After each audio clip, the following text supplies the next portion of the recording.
J'écoute la voix de la Dola 90 FM. J'écoute la voix de la Dola. J'écoute la voix de la Dola 90 FM. Ici à Saint-Paul, j'écoute la voix de la Dola.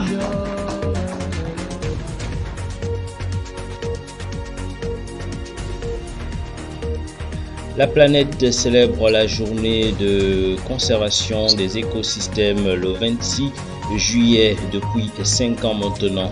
L'accent est mis sur la protection de la mangrove, sur la valorisation de la mangrove. Les écosystèmes de marais maritimes du Gabon subissent de vastes destructions à des fins immobilières, par exemple. Henri Michel Auguste, vous êtes le président de l'ONG H2O Gabon, vous êtes à Port-Gentil. Pour votre ONG, quel est l'intérêt de protéger les mangroves? Écoutez, je dirais que ce n'est pas l'intérêt, les intérêts de protéger les mangroves. Je ne sais pas si vous avez vu le post que j'ai mis dernièrement sur ma page, où on voit justement dans un bac la reproduction des effets que produit la mangrove. On voit un bac d'eau avec une sorte de petite mangrove et derrière, légèrement espacée par une tonne, je vais dire, de mer calme, une côte. Et on voit que devant la mangrove, l'eau est agitée et derrière la mangrove, l'eau n'est plus agitée, ce qui fait qu'il n'y a plus d'impact des vagues sur les côtes, donc pas d'érosion. Ça, c'est l'un des premiers effets. Le deuxième effet, c'est que la mangrove joue un rôle de filtre pour la mer. Elle bloque toutes les impuretés, toutes les alluvions qui descendent des fleuves et des rivières. Ce qui fait que ces impuretés ne vont pas rendre turbide toute une partie de la mer, où en général, d'ailleurs, vivent beaucoup de poissons, de crustacés, de coquillages et autres animaux importants, dont certains sont utiles à notre consommation. Donc voilà les deux principaux, je veux dire, effets que joue la mangrove. Ensuite, après, il y a un effet quand même économique qu'il faut aussi envisager, celui que beaucoup de gens vivent de toutes les espèces de coquillages et de crustacés qui vivent dans les mangroves.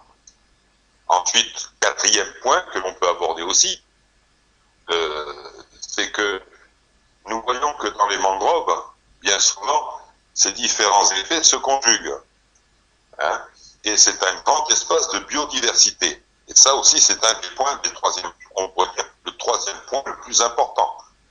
C'est ce qui permet à énormément d'espèces de se reproduire, que ce soit les espèces marines ou que ce soit les espèces, je vais dire, telles que les oiseaux.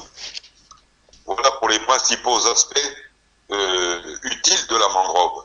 Et il faut savoir que les mangroves se détruisent trop rapidement dans notre monde. Et c'est parmi l'un des milieux les plus riches à l'hectare. Les rivières bouchées peuvent avoir des conséquences sur l'habitat de l'homme, selon vous? Ah ben, de toute façon, ça va. Comme une rivière se bouche, le niveau va augmenter. Ça va créer un lac, mais qui tôt ou tard va s'ouvrir, de toute façon. Hein. On le voit bien ici, nous, sur la côte à Port-Gentil. Beaucoup de ces marigots que l'on voit pendant la saison des pluies, au moment où c'est qu'ils sont chargés énormément, arrivent à ouvrir une brèche pour se jeter dans la mer. Donc, ce n'est qu'un effet temporaire. C'est très rare que ce soit un effet définitif. Au niveau de Port-Gentil, quel est le rôle que vous jouez, surtout dans la protection, dans la lutte contre l'érosion avec la municipalité? Ben écoutez, on a un dossier en préparation avec la mairie pour peut-être restaurer une mangrove dans une zone, dans un des quartiers de la ville. Ça, je pourrais en parler plus longuement le moment où ces choses sont faites ou commenceront. Parce qu'on sait très bien que dans notre pays, beaucoup de projets, malheureusement, se terminent en éléphant blanc. Et ça, c'est pas le but de ce que je recherche. Depuis plusieurs années, le littoral de Port-Gentil prend sérieusement un coup, l'avancée de l'eau. Il y a également la situation de Matanda. C'est le même constat du côté du Cap Lopez. Et là, écoutez, les urgences, elles sont celles que l'on connaît tous. Hein. C'est d'une part le réchauffement climatique conjugué à la destruction des mangroves, qui font que il y a une forte érosion qui se produit au niveau de Port-Gentil. Hein, et ça, le changement climatique, ce n'est pas un effet uniquement, je veux dire, dû à notre cause à nous, uniquement à nous, c'est un effet planétaire. Et la montée des eaux, c'est planétaire. Par contre, la destruction des mangroves, ça, c'est totalement local. Donc, si on ne fait pas ce qu'il faut, l'érosion va se poursuivre. De toute façon, si on ne fait rien, Port-Gentil finira par disparaître. D'ici 30 ou 40 ans, voire 50 ans, au pire, dans le meilleur des cas, 100 ans, on sera sous les eaux. Donc, c'est à nous de voir si ça vaut le coup de se battre Se pour battre, protéger nos mangroves et pour les restaurer, et ensuite se battre au niveau international pour arriver à juguler ce réchauffement climatique qui, malheureusement, d'après toutes les décisions que je peux lire à droite et à gauche, on ne sent pas trop les politiques dans le monde entier vouloir changer les choses. il y a quelques années, le gouvernement gabonais a lancé le projet de l'île Mandji, la zone franche. Aujourd'hui, quel est votre point de vue sur ce projet? Écoutez, ça je peux en parler vraiment, puisque j'étais l'un des principaux combattants pour arriver à annihiler ce projet qui pour moi était destructeur, ce qui n'a pas empêché qu'on a détruit la mangrove, hein. Malheureusement, on le voit quand on arrive en avion, hein, pour un projet qui pour l'instant est au point mort. Et je pense qu'il le restera. Il y a suffisamment de zones franches dans le golfe de Guinée pour que le Port-Gentil en devienne une autre. Surtout qu'en plus, il fallait faire des travaux assez importants. Il fallait vraiment créer un port en eau profonde, et ça, c'est pas le plus évident, puisque la partie eau profonde, c'est celle qu'utilise le terminal pétrolier. Donc, ça voulait dire creuser. Donc, c'est des travaux importants. Ça veut dire draguer pour pouvoir prendre toute la zone profonde. Et ensuite, ça veut dire un entretien permanent, puisque le sable revient toujours.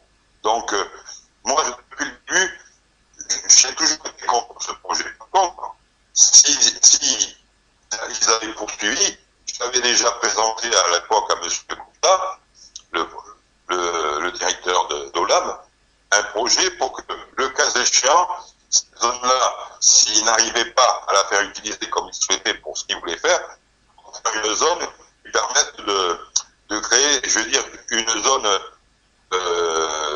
pour les industries vertes. Ça veut dire recyclage des déchets, peut-être pour notre région, et déjà pour au plan national, ça voudrait dire pas mal de choses qui permettaient de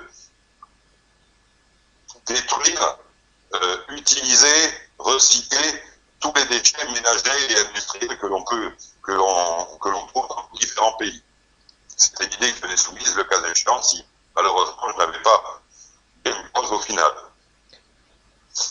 À chaque fois qu'il y a la saison de pluie au niveau de Port-Gentil, le problème des inondations revient. Quelles sont vos propositions à la commune pour qu'il y ait des travaux durables en termes de canalisation des eaux?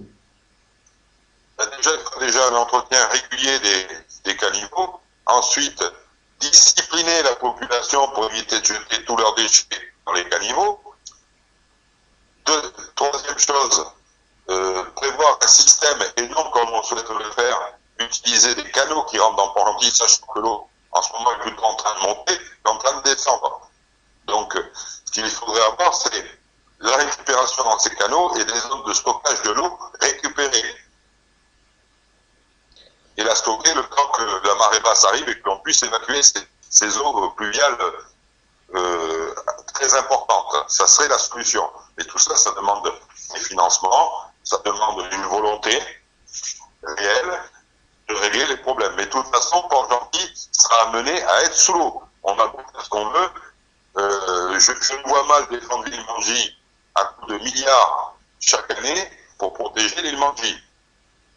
Donc je pense que la solution idoine, ça serait de commencer à imaginer, déjà de protéger quand même Port-Gentil pour éviter que ça monte trop vite, mais aussi le déménagement de Port-Gentil vers l'intérieur des terres, puisqu'on sait que, d'après ce qui est prévu, les différentes cartes que l'on peut voir sur National Geographic ou ailleurs, le Port-Gentil est voué à disparaître.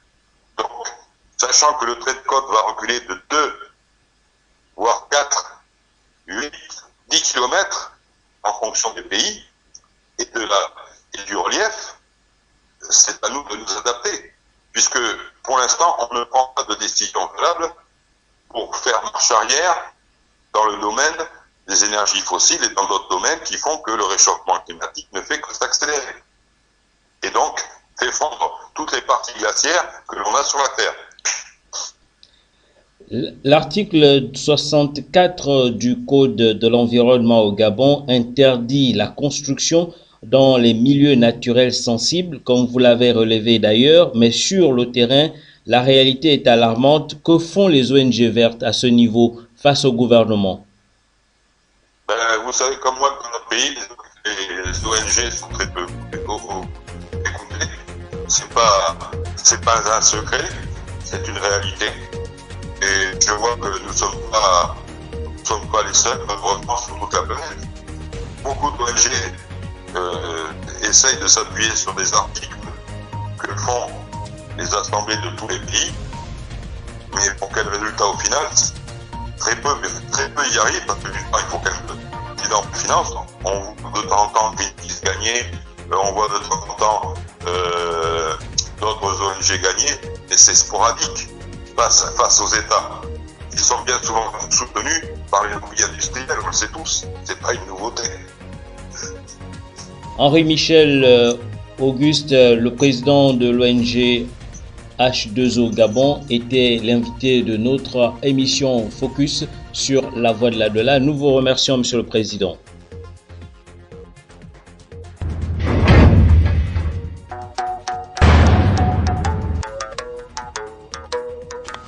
De lundi à vendredi sur la voie de l'au-delà, Focus, ce sont des reportages, des interviews, des découvertes et des portraits.